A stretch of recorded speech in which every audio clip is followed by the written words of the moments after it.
Mad Bull 34 est une série d'OAV adaptée du manga de Kazuo Koike et Noriyoshi Inoue, sortie du 21 décembre 1990 au 21 août 1992 en 4 épisodes.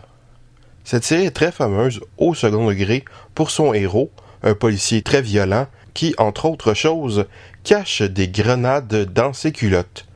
Je ne l'ai hélas jamais vu. Burn Up est un OAV sorti le 21 mars 1991. Cet OAV est le plus parfait exemple d'action mettant en vedette de jolies femmes, un excellent divertissement qui entraînera plusieurs suites.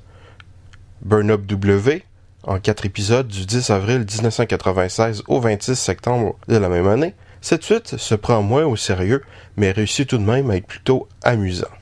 Burn Up XS, en 13 épisodes du 12 décembre 1997 au 1er juillet 1998, la version télé continue assez bien dans la veine de W.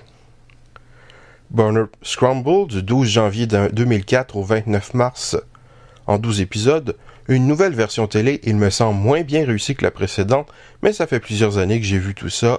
L'original reste le meilleur de la licence, mais le tout est, me semble-t-il, assez amusant. Keiko Kamen est un fameux manga ultra pervers du papa de Cutie Honey, Devilman et Violence Jack, Go Nagai, à propos d'une héroïne à l'identité mystérieuse qui se bat contre les enseignants qui abusent d'une étudiante.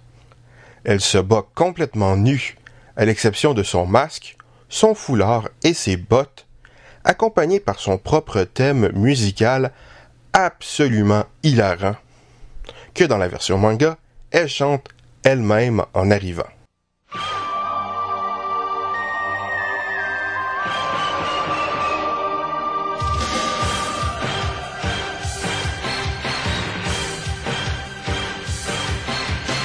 Personne ne connaît son visage, mais tout le monde a vu son corps. Keiko Kamen, cette dame est une championne de la justice, une bonne personne, arrivant comme le vent. Vous pouvez tout voir. Keiko Kamen, qui es-tu?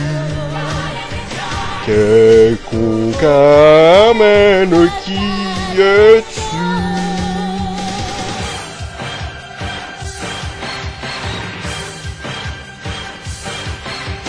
Personne ne connaît ton visage, mais tout le monde a vu cette fille. Keiko Kamen, cette dame est une championne de la justice, une bonne personne, volant dans les airs, les jambes écartées, pour vaincre les méchants. Keiko Kamen, qui es-tu? Keiko Kamen, qui es-tu?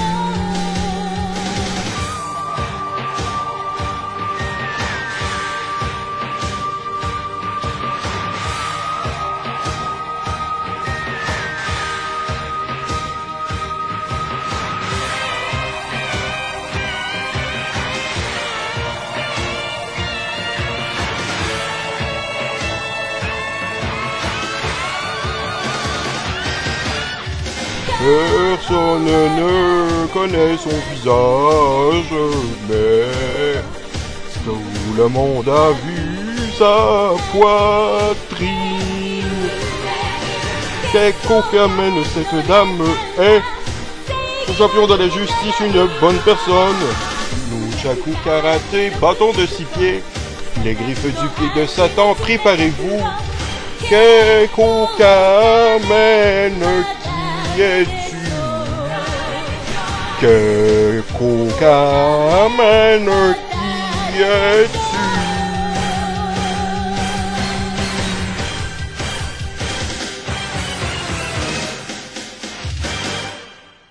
C'est en 4 épisodes, sortis entre le 1er août 1991 et le 1er mars 1992.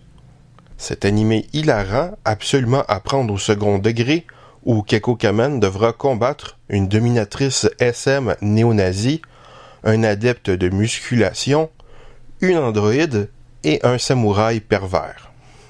Il y aura aussi diverses productions en prise de vue réelle pour la vidéo et même 4 films sortis en salle, quoique sans aucun doute de manière extrêmement limitée. Je n'ai pas vu bien sûr les adaptations en prise de vue réelle pour la vidéo, mais j'ai eu l'honneur de voir les 4 films tous sortis en 2004. Étrangement, cette adaptation change d'actrice entre les 2 premiers et les 2 derniers. Ce qui n'est pas un mal, la seconde actrice est sans doute moins bonne actrice, mais plus over the top. Le premier est hilarant, avec divers gags très stupides, bien amusants, mais le deuxième sans trop la repompe et est beaucoup moins réussi. Le troisième est sans doute le meilleur avec son excellent casting qui sait mettre en avant la thématique de la jeunesse en étant question de compétition de natation avec un gag final absolument hilarant. Le quatrième, dans une école musicale, met un peu de côté Keiko Kamen pour se concentrer sur une agente qui infiltre l'école suspecte, mais malgré quelques longueurs, ça reste assez amusant avec quelques très bons moments. Otaku no Video, sorti du 27 septembre 1991 au 20 décembre 1991. Cette OAV classique de Gainax en 2 épisodes a constitué pendant longtemps la référence sur le sujet des otaku, jusqu'à ce que ne sorte Genshiken en fait. Ça se passe dans les années 80. L'histoire du premier épisode présente de manière réaliste la retrouvaille d'un jeune homme avec un de ses anciens collègues scolaires qui va lui faire connaître la culture otaku et réussir à le convaincre à s'y dédier, les deux terminant à la fin de l'épisode seuls et sans moyens, se déclarant les Otakings. Le deuxième épisode raconte une version parodique et étrangement prophétique, l'histoire du studio Gainax ayant commencé sous l'incarnation d'une compagnie de jouets General Product avant de devenir un studio d'animation qui éventuellement intégrera General Product en son sein, mais ici c'est totalement exagéré avec les compagnies qui, sous des noms un peu similaires, atteignent des sommets absurdes. Une particularité de cette production est l'alternance entre des segments animés, racontant l'histoire que je viens de résumer, et des segments en prise de vue réelle, supposément documentaires, mettant en scène des gens de Gainax dans divers rôles avec des statistiques sorties de leur cul. Mais tout cet animé donne une représentation assez réaliste du sujet des otaku, du moins le premier épisode, puisque les segments animés du deuxième épisode deviennent une parodie de l'histoire de Gainax. Doomed Megalopolis est sorti du 27 septembre 1991 au 14 août 1992. Cet animé en 4 épisodes pour la vidéo, réalisé par Rintaro, adapté d'une série de romans de Hiroshi Aramata, est un des rares animés qui me donne l'impression de réussir à suggérer l'horreur. Une histoire étrange d'un type qui essaie de réveiller un esprit maléfique provoque le séisme de Kanto de 1923, ayant presque détruit Tokyo. Il essaie ensuite de prendre possession d'une fille médium pour l'aider dans sa tâche, tandis qu'une autre puissante personne spirituelle va le combattre. Cet animé ne fait pas tellement dans le stupide jumpscare, mais dans le ton creepy, avec un questionnement, un mystère et une ambiance qui nous manipule bien psychologiquement du début à la fin. Je vais maintenant vous parler du célèbre La Blue Girl, basé sur le manga de Toshio Maeda, sorti originalement du 26 juin 1992 au 9 juillet 1993 en 4 OAV, suivi de Shin-Inju Gakuen, La Blue Girl, de 2 épisodes sortis le 28 janvier 1994 et le 25 mars 1994, suivi de Lady Blue, en 4 épisodes, du 26 juillet 1996 au 8 novembre 1993, suivi de La Blue Girl Returns, en 4 épisodes, du 25 mai 2001 au 25 mai 2002, se terminant par un à suivre. La seule série animée hentai autre que Lemon Girl que j'ai vue. Ce truc est juste tellement absurdement stupide que c'en est amusant. Attention, démons à tentacules et techniques de combat ninja sexuels. Giant Robot en 7 épisodes du 22 juillet 1992 au 25 janvier 1998, réalisé par Yosuhiro Imagawa, qui a voulu adapter le manga classique de Mitsuteru Yokoyama, auteur de Tetsujin 28 Go et Minifee, qui à l'époque avait donné une série live pour la télévision. Mais suite à des problèmes de droit, l'anime n'a pas eu le droit d'utiliser les divers personnages de la série originale en dehors du robot et du gamin qui le télécommande.